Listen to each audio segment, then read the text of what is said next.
Hello everyone, ಎಲ್ಲರಿಗೂ ನಮಸ್ಕಾರ. Welcome back to my channel. Friends, ಇವತ್ತಿನ ವಿಡಿಯೋದಲ್ಲಿ ಶೀತ, ಕೆಮ್ಮು, ಕಫ ಹಾಗೆ ಗಂಟಲು ಕಿರಿಕಿರಿಗೆ ಒಂದು ಮನೆಮದ್ದನ್ನು ತೋರಿಸ್ತಾ ಇದ್ದೀನಿ. ಈ ಮನೆಮದ್ದನ್ನು ಮಾಡಿ ಕುಡಿಯೋದ್ರಿಂದ ಶೀತ, ಕೆಮ್ಮು, ಕಫ ಹಾಗೆ ಗಂಟಲು ಕಿರಿಕಿರಿ ಬೇಗ ಕಡಿಮೆ ಆಗುತ್ತೆ. ಹಾಗಾದರೆ ಈ ಕಷಾಯವನ್ನು ಮಾಡಲಿಕ್ಕೆ ಏನೇನು ಬೇಕು, ಯಾವ ರೀತಿ ಮಾಡೋದು ನೋಡೋಣ ಬನ್ನಿ.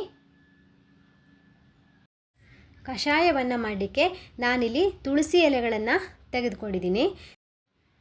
ನಾನು ಇಲ್ಲಿ 2 ಥರದ ತುಳಸಿ ಎಲೆಗಳನ್ನು ತೆಗೆದುಕೊಂಡಿದ್ದೀನಿ.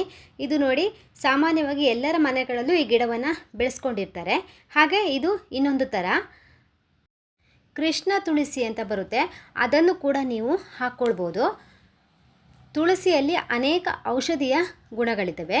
ಹಾಗೆ ಸ್ವಲ್ಪ ದೊಡ್ಡ ಪತ್ರೆ ಎಲೆಗಳನ್ನು ತೆಗೆದುಕೊಂಡಿದ್ದೀನಿ. ಇದು ಕೂಡ ಕಫವನ್ನು ಹಾಗೆ ಕೆಮ್ಮು, ಶೀತವನ್ನು ನಿವಾರಿಸುವಲ್ಲಿ ಪ್ರಮುಖ ಪಾತ್ರವನ್ನು ವಹಿಸ್ತದೆ. ಹಾಗಾಗಿ ಒಂದು 5ರಿಂದ 6 ಎಲೆಗಳನ್ನು, ಈ ದೊಡ್ಡಪತ್ರೆ ಎಲೆಗಳನ್ನು ಹಾಕ್ಕೊಳ್ಬೇಕು. ಜೊತೆಗೆ ಕಾಳು ಮೆಣಸು, ನಾನಿಲ್ಲಿ 1 ಟೇಬಲ್ ಸ್ಪೂನಷ್ಟು ಕಾಳು ಮೆಣಸನ್ನು ತೆಗೆದುಕೊಂಡಿದ್ದೀನಿ. ಹಾಗೆ ಒಂದು 5 ಲವಂಗ, ಸ್ವಲ್ಪ ಬೆಲ್ಲ, 1 ಇಂಚು ಶುಂಠಿ, 1/4 ಟೇಬಲ್ ಸ್ಪೂನು ಅರಿಶಿನ ಪುಡಿ. ಈಗ ನಾವು ಇದೆಲ್ಲವನ್ನು ಕೂಡ ಒಂದು ಕಲ್ಲಿಗೆ ಹಾಕಿ ಸ್ವಲ್ಪ ಜಜ್ಕೊಳ್ಬೇಕು, ಅದು ರಸವನ್ನು ಬಿಡಬೇಕು.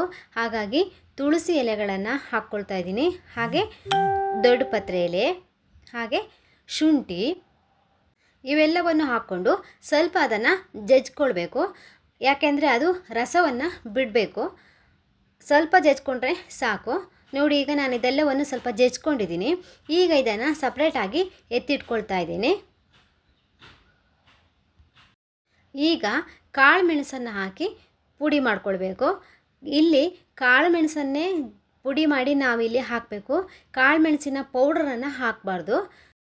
ಯಾವಾಗ ನೀವು ಕಷಾಯವನ್ನು ಮಾಡ್ತೀರಾ ಆ ಸಮಯದಲ್ಲಿ ಕಾಳು ಮೆಣಸನ್ನು ತಗೊಂಡು ಈ ರೀತಿ ಸ್ವಲ್ಪ ತರಿತರಿಯಾಗಿ ಪುಡಿ ಮಾಡಿ ಹಾಕ್ಕೊಳ್ಬೇಕು.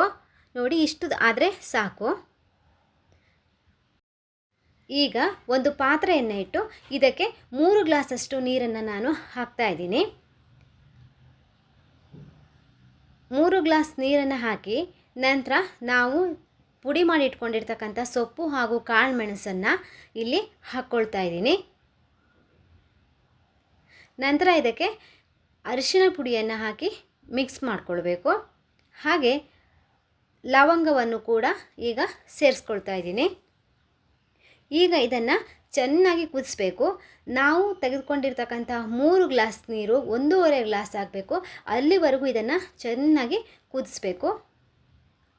ಇದು ಚೆನ್ನಾಗಿ ಕುದಿ ಬಂದ ನಂತರ ನಾವು ಇದಕ್ಕೆ ಬೆಲ್ಲವನ್ನು ಸೇರಿಸ್ಕೊಳ್ಬೇಕು.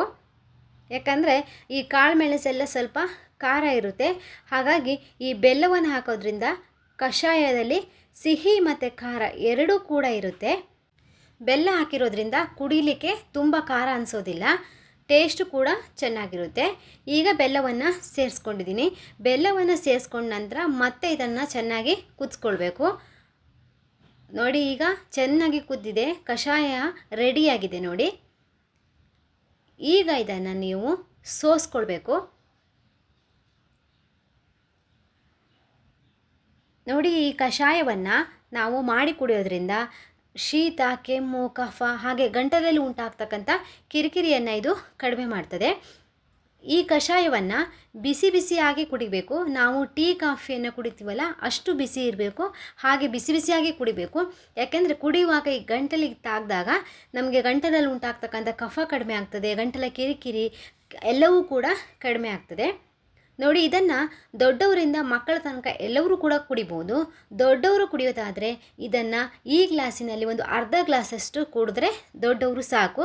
ಬೆಳಿಗ್ಗೆ ಮತ್ತು ಸಂಜೆ 2 ಟೈಮು 2ರಿಂದ 3 ದಿನ ಇದನ್ನು ತೆಗೆದುಕೊಂಡ್ರೆ ಕಫ, ಶೀತ, ಕೆಮ್ಮು ಎಲ್ಲ ಬೇಗ ಏನಾಗುತ್ತೆ, ಕಡಿಮೆ ಆಗುತ್ತೆ.